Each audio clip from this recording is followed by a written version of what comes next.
नमस्कार विद्यार्थी मित्रांनो, स्वागत आहे तुमचं आपलं चॅनल ए क्लास एज्युकेशन वरती। मित्रांनो, आजच्या व्हिडिओमध्ये आपण वनरक्षक भरतीविषयी संपूर्ण सविस्तररित्या माहिती घेणार आहोत।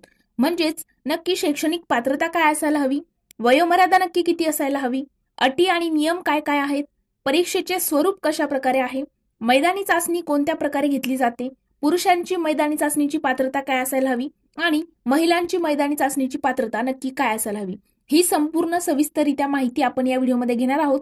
या व्हिडिओनंतर तुम्हाला वनरक्षक भरतीविषयी कोणताही डाऊट तुमच्या मनात राहणार नाही। मित्रांनो, व्हिडिओ सुरू करण्यापूर्वी जर तुम्ही चॅनलवरती पहिल्यांदाच आले असाल तर चॅनलला सबस्क्राइब करून बेल आयकॉनवर प्रेस करायला विसरू नका, जेणेकरून अशाच नवनवीन अपडेट आणि महत्त्वाची माहिती तुमच्यापर्यंत लवकरात लवकर पोहोचेल। चला तर मित्रांनो, आपण आजच्या व्हिडिओला सुरुवात करूया। तर बघा मित्रांनो, या ठिकाणी वनरक्षक भरती जी आहे त्याची शैक्षणिक पात्रता जी आहे तुम्ही 12वी उत्तीर्ण असणं गरजेचं आहे। मग मित्रांनो, तुम्ही 12वी मध्ये असताना तुम्हाला एकतर विज्ञान, गणित, भूगोल किंवा अर्थशास्त्र या 4 विषयांपैकी एक विषय तरी किमान असणं गरजेचं आहे। त्यानंतर अनुसूचित जाती जमाती, माजी सैनिक असतील, नक्षलवाद्यांच्या हल्ल्यामध्ये मरण पावलेले काही किंवा गंभीर झालेले जे जखमी झालेले कर्मचारी आहेत त्यांची मुलं मुली जे असतील त्यांना या ठिकाणी फक्त 10वी उत्तीर्ण जरी असाल तरी तुम्ही त्या ठिकाणी अप्लाय करू शकता। मात्र जर जनरल कॅटेगरीमध्ये तुम्ही येत असाल तर तुम्हाला या ठिकाणी 12वी उत्तीर्ण असणं गरजेचं आहे आणि विज्ञान, गणित, भूगोल किंवा अर्थशास्त्र या 4 विषयांपैकी किमान एक विषय 12वीला असणं गरजेचं आहे।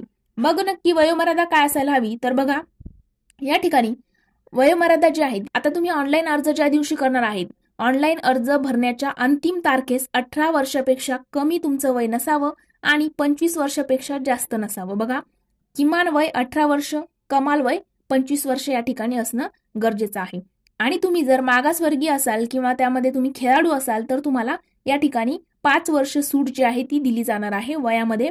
म्हणजे बघा, 25 वर्षापर्यंत तुम्ही अप्लाय करू शकता ना, तर या ठिकाणी 5 वर्ष सूट म्हणजे काय, तर 30 वर्षापर्यंत तुम्ही करू शकता।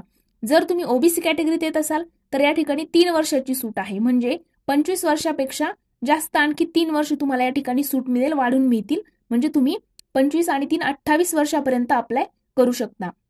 मग नक्की शारीरिक पात्रता काय असायला हवी, दुसरी जी अट आहे ती आहे शारीरिक पात्रता। मग पुरुषांना उंची जी आहे ती 163 सेंटीमीटर उंची तुमची या ठिकाणी असणं गरजेचं आहे। छाती जी आहे ती न फुगवता तुम्हाला 79 सेंटीमीटर असणं गरजेचं आहे आणि फुगवून जी आहे ती 84 सेंटीमीटर तुमची छाती जी आहे ती या ठिकाणी भरायला पाहिजे। आणि मित्रांनो, तुम्ही जर अनुसूचित जमातीमध्ये येत असाल तर उंची तुम्हाला या ठिकाणी फक्त 152.5 सेंटीमीटरच उंची या ठिकाणी लागणार आहे। ही झाली पुरुषांकरिता शारीरिक पात्रता। मग महिलांकरिता काय आहे, तर बघा, महिलांना या ठिकाणी उंची जी आहे ती 150 सेंटीमीटर उंची जी आहे गरजेची आहे। आणि अनुसूचित जमातीमध्ये आहात आणि महिला आहात तर तुम्हाला या ठिकाणी फक्त 145 सेंटीमीटर उंची जी आहे ती असणं गरजेचं आहे। मग काही अटी आणि नियम देखील आहेत वनरक्षक भरतीचे, ते आपण आता समजून घेणार आहोत। परीक्षेचं स्वरूपही बघणार आहोत आणि परीक्षेचे टप्पे वगैरे सगळ्या गोष्टी आपण डिस्कस करणार आहोत।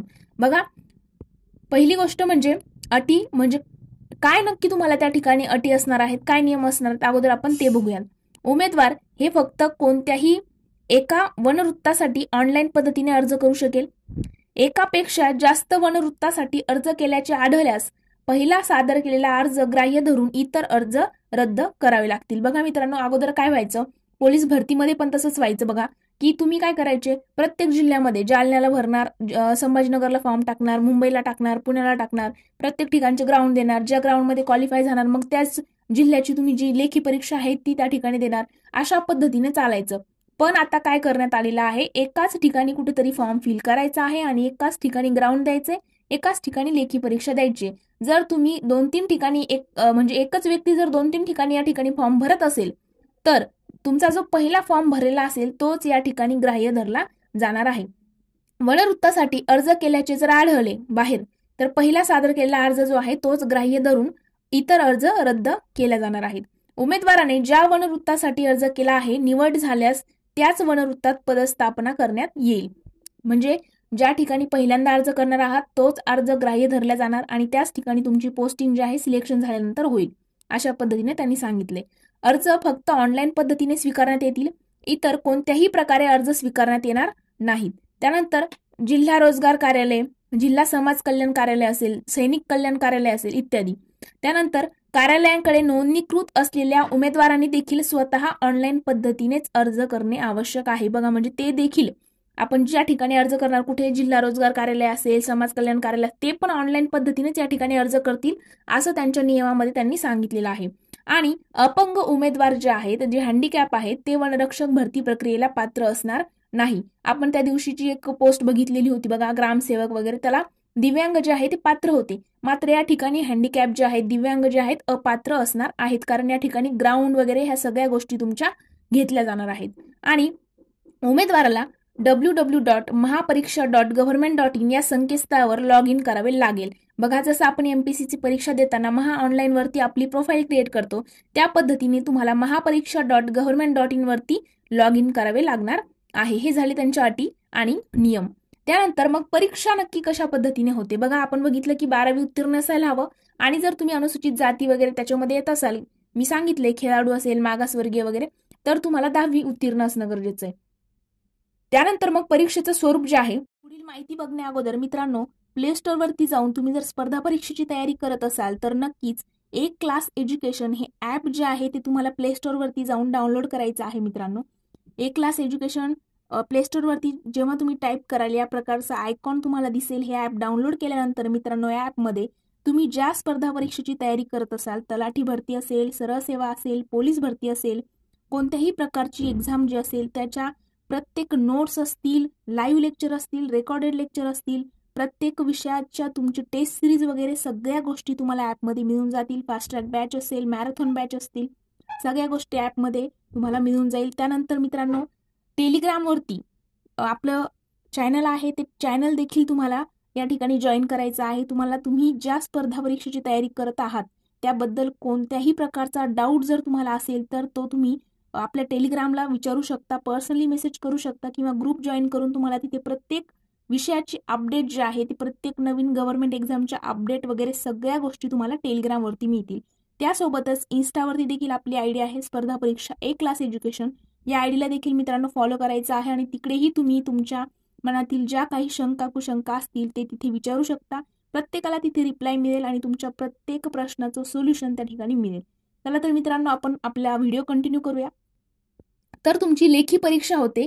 लेखी परीक्षा ही 120 गुणांची असते आणि मैदानी चाचणी 80 गुणांची असते. अशी टोटल 200 जे गुण असतात ते टोटल ग्राह्य धरून तुमची फायनल मेरिट लिस्ट जी आहे ती लागत असते. मग लेखी परीक्षा नक्की कशा पद्धतीने होते. बघा, सामान्य ज्ञान म्हणजेच आता त्या ठिकाणी महाराष्ट्राचा राज्याचा भूगोल, बरोबर, तुम्हाला महाराष्ट्र राज्याचा भूगोल अभ्यासायचा आहे. त्यानंतर इतिहास अभ्यासायचा आहे, वन पर्यावरण, हवामान, त्यानंतर जैवविविधता असेल, वन्यजीव, पर्यावरण संतुलन, ह्या सगळ्या गोष्टी सामान्य ज्ञानमध्ये या ठिकाणी विचारल्या जातील. आणि त्याकरिता मित्रांनो 30 गुण असणार आहेत. आणि बौद्धिक चाचणीमध्ये तुम्हाला 30 गुण असणार आहेत, मराठीला 30 गुण असणार आहेत, आणि इंग्रजी या विषयाला 30 गुण. अशा पद्धतीने एकूण 4 विषय आहेत. सामान्य ज्ञान, बौद्धिक चाचणी, मराठी आणि इंग्रजी. 30-30 गुणांचं डिव्हायडेशन या ठिकाणी केलेलं आहे. आणि असे टोटल 3 चौक 12 म्हणजे 120 गुणांची तुमची लेखी परीक्षा होते. आणि लेखी परीक्षा जर आपण बघितलं तर ऑनलाईन पद्धतीने संगणकावर घेण्यात येते. ऑफलाईन पद्धतीने एक्झाम या ठिकाणी होत नाही. वेळ जो आहे तो 90 मिनिटे म्हणजे जवळजवळ 1.5 तासांचा टायमिंग आहे. वस्तुनिष्ठ बहुपर्यायी स्वरूप म्हणजेच मल्टिपल चॉईस क्वेश्चन्स या ठिकाणी विचारले जातात. निगेटिव्ह मार्किंग देखील लागू आहे, हे विसरायला नको.